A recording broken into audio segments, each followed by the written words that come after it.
आप अगर solar system की इंस्टॉलेशन के लिए किसी इंस्टॉलर को बुला रहे हैं तो आपने उसकी बातों पे यकीन नहीं कर लेना, क्योंकि आजकल जितने भी इंस्टॉलर्स हैं उनमें काफ़ी सारे जो हैं मौसमी इंस्टॉलर हैं। जैसे बड़ी ईद पे कसाई आ जाते हैं जिनका काम सिर्फ बड़ी ईद पे काम करना होता है। तो चूँकि आजकल डिमांड ज़्यादा है तो बहुत सारे इंस्टॉलर मार्केट में जिनका नॉलेज बिल्कुल मिनिमल सा है। कल मैंने एक इंस्टॉलर को बुलाया हुआ था एडवाइस लेने के लिए, तो मैंने उससे पूछा कि पैनल का टिल्ट एंगल क्या रखना चाहिए, तो वो कहता है वो क्या चीज़ होती है।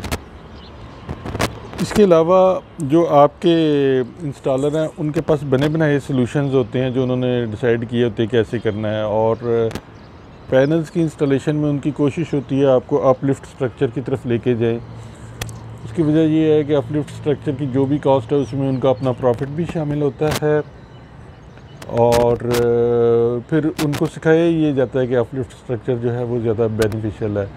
आपने कोशिश करनी है कि आप अपलिफ्ट स्ट्रक्चर की बजाय जिसमें स्ट्रक्चर ऊंचा बना के पैनल लगाए जाते हैं, आपने स्टैंडर्ड जो स्टैंड्स मिल जाते हैं जिनको L1 L2 या L3 कहा जाता है वो यूज़ करने हैं। एक तो आपकी कॉस्ट कम हो जाएगी इन स्टैंड्स को यूज़ करने में, दूसरा फिर आप थोड़े से भी टेक्निकल हैं तो आप इंस्टॉलेशन ख़ुद भी कर सकते हैं। आपको ड्रिल मशीन यूज़ करनी आती है और आपको नट बोल्ट टाइट करने आते हैं, जो कि इतना बड़ा काम नहीं है, तो आप ख़ुद भी इंस्टॉलेशन कर सकते हैं। तीसरा ये है कि मेंटेनेंस आसान है, उनको धोना आसान है, सफाई उनकी इजी है, जो स्टैंडर्ड स्ट्रक्चर है, जो स्टैंडर्ड स्टैंड्स हैं।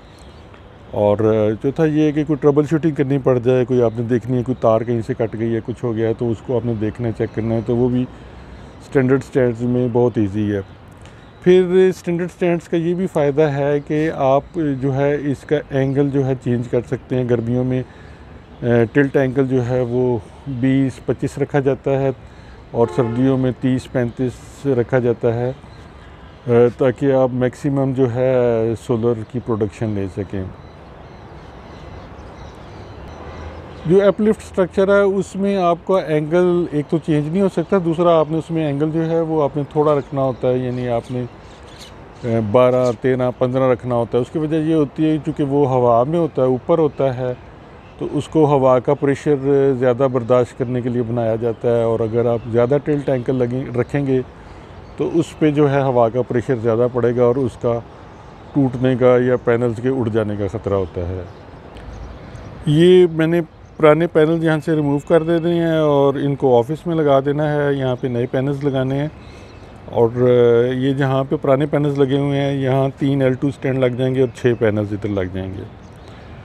और इसके बाद ये जो जगह है जहाँ छोटे पैनल्स पड़े हैं यहाँ पे एक L3 स्टैंड लग जाएगा और उस पर 3 पैनल्स लग जाएंगे, 9 पैनल्स जो हो जाएंगे। फिर ये पानी वाली टैंकी है, इसके ऊपर जो है एक L2 स्टैंड आराम से लग जाता है और उसके ऊपर भी 2 पैनल लग जाएंगे। तो 11 पैनल्स जो हैं वो मेरे पास आ जाएंगे, और मेरा 5 किलोवाट का सिस्टम या 6 किलोवाट के सिस्टम के लिए काफ़ी है शुरू में।